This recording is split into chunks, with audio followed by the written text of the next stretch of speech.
नमस्कार दोस्तों, मैं नरेश गढ़वी आपका हार्दिक स्वागत करता हूं। आज मैं गुजरात मॉडल की वास्तविकता के बारे में आपसे बात करना चाहता हूं कि बेरोजगारी को लेकर गुजरात में क्या हालात बने हुए हैं और सारे दावे खोखले साबित हो रहे हैं सरकार के, जिसमें ये सरकार दावा करती है कि हम लोग 1 साल में 1 लाख नौकरियां देते हैं। लेकिन उससे पहले मैं आपको याद दिला दूं कि गुजरात में स्थिति क्या है। गुजरात में स्थिति यह है दोस्तों कि वहां पे शिक्षक आंदोलन कर रहे हैं, नर्स आंदोलन कर रही है, पंचायत के लोग आंदोलन कर रहे हैं, बेरोजगार लोग आंदोलन कर रहे हैं। और उसमें भी अभी 2 या 3 दिन पहले गुजरात पुलिस ने एक आंदोलन छेड़ा था ग्रेड पे को लेके, लेकिन वो आंदोलन बीच में स्थगित हो गया। मैं आपको गुजरात पुलिस की एक प्रेस नोट दिखाता हूं। इस प्रेस नोट में गुजरात पुलिस की तरफ से यह कहा जा रहा है कि जो लोग भी गुजरात पुलिस के ग्रेड पे को लेके अपनी बात सोशल मीडिया पर रख रहे हैं, उन पे गुजरात पुलिस बारीकी से नजर रख रही है और 3 लोगों को गुजरात पुलिस ने गिरफ्तार किया है।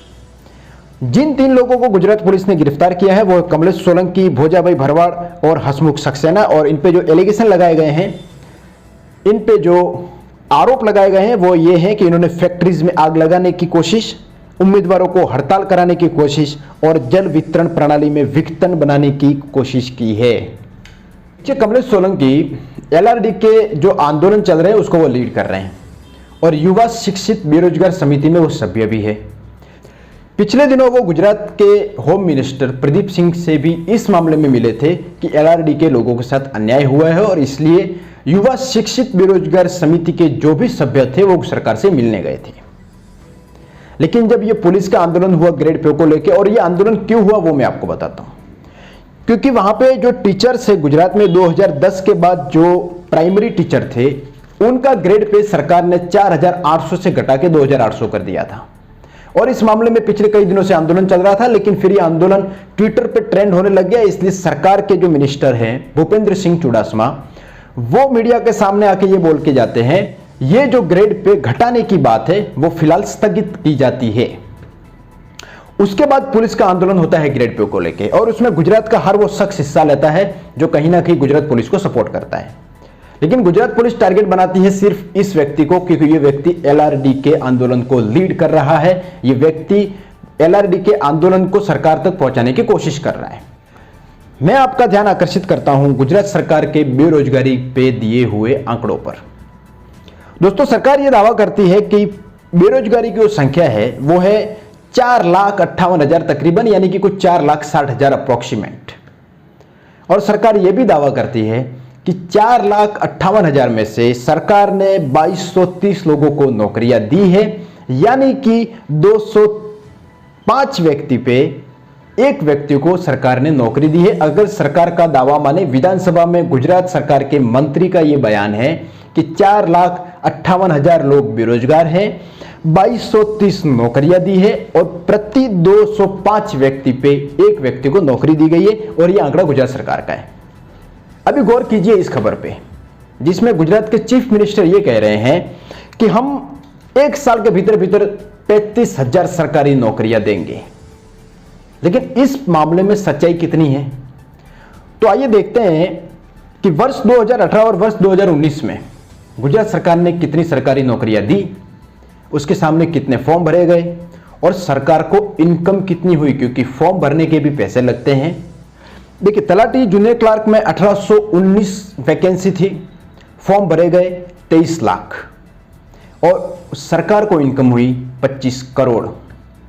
बिन सचिवालय क्लर्क में 3,738 वैकेंसी थी, फॉर्म भरे गए 11 लाख और सरकार को इनकम हुई 8 करोड़।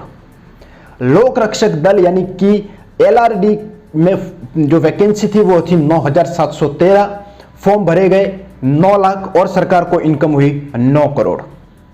वन रक्षक वैकेंसी थी 334, फॉर्म भरे गए 6.25 लाख, सरकार को इनकम हुई 2 करोड़। डिप्टी चिटनीस केवल 77 पद, सिर्फ 77 वैकेंसी, फॉर्म भरे गए 3 लाख, सरकार को इनकम हुई 3 करोड़।